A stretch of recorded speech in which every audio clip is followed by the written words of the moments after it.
En avril 2015, Apple a sorti l'Apple Watch. Après 3 semaines d'utilisation, il est temps de vous faire mon retour. C'est Vito et vous regardez l'épisode numéro 1 de la Pause Tech.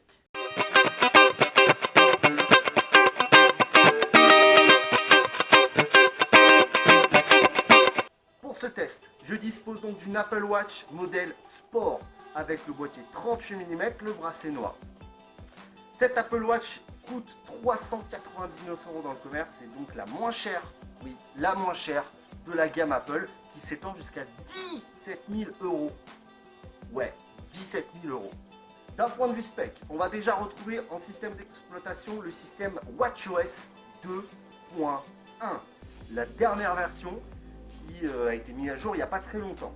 Au niveau du boîtier en lui-même, on va avoir un boîtier qui est en aluminium de la série 7000 avec un écran de 38 mm disposant d'une résolution de 340 par 272 pixels. Cet écran est AMOLED et dispose de la technologie Force Touch. La vitre protégeant cet écran est faite de ion X. Je ne sais pas ce que ça veut dire, mais c'est une protection d'écran comparée à l'Apple Watch classique qui, elle, dispose d'un écran saphir. Si on fait le tour, en dessous, on va avoir un capteur de fréquence cardiaque ainsi que la recharge par induction.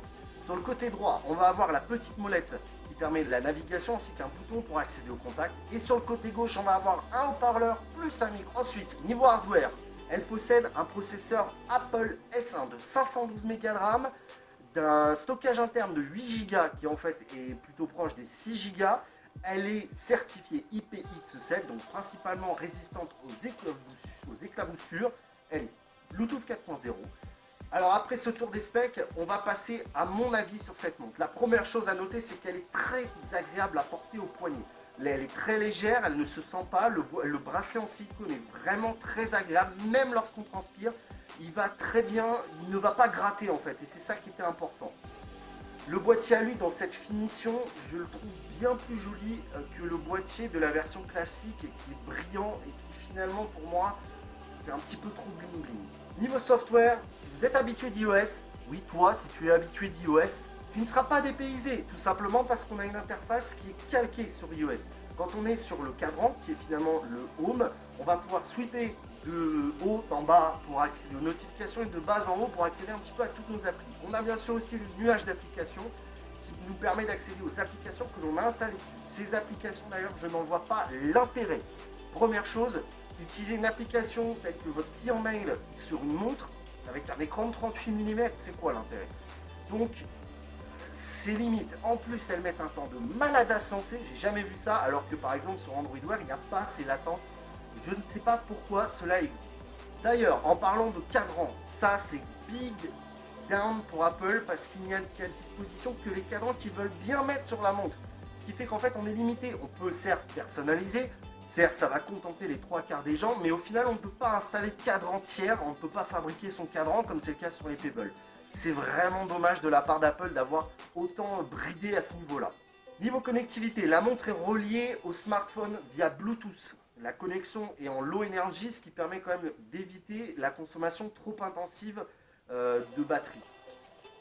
Pour ce qui est de l'intérêt principal de la montre, qui est finalement d'accéder aux notifications, c'est-à-dire vous recevez un mail, un SMS, un appel, vous allez pouvoir le voir directement sur la montre. C'est ça l'intérêt de cette montre. Et là, je trouve qu'Apple a vraiment réussi quelque chose de vraiment très bien.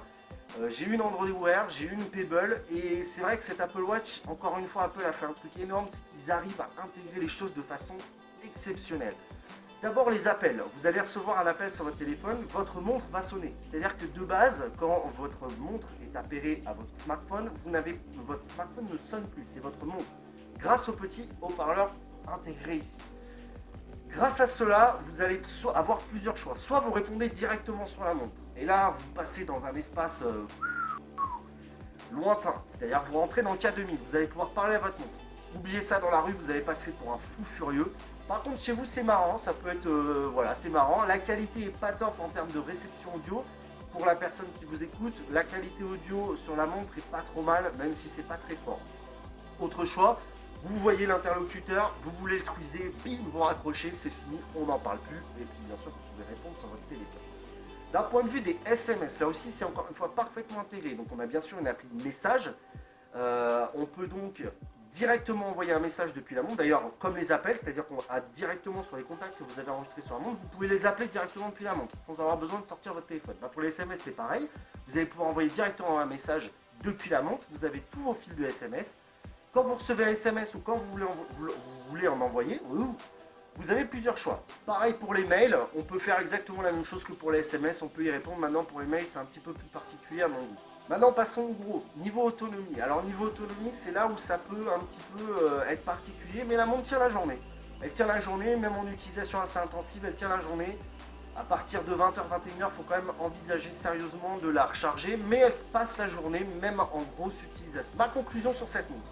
Encore une fois, Apple fait un grand coup grâce à une finition et une intégration logicielle exceptionnelle. On est vraiment, encore une fois, dans l'écosystème Apple et cette montre vient directement se greffer dedans.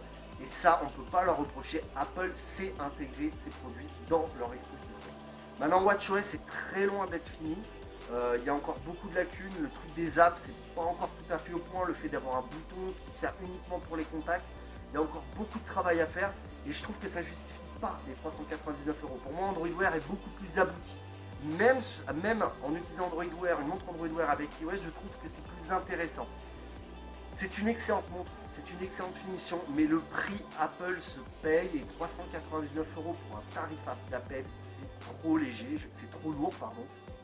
Mais prends en plus, c'est trop lourd et c'est trop cher. Voilà, c'est trop cher.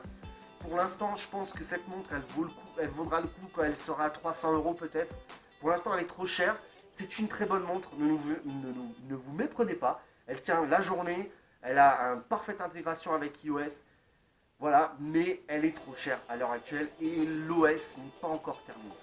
C'est tout pour cette vidéo et puis je vous donne rendez-vous pour le prochain La Pause Tech. Salut les amis.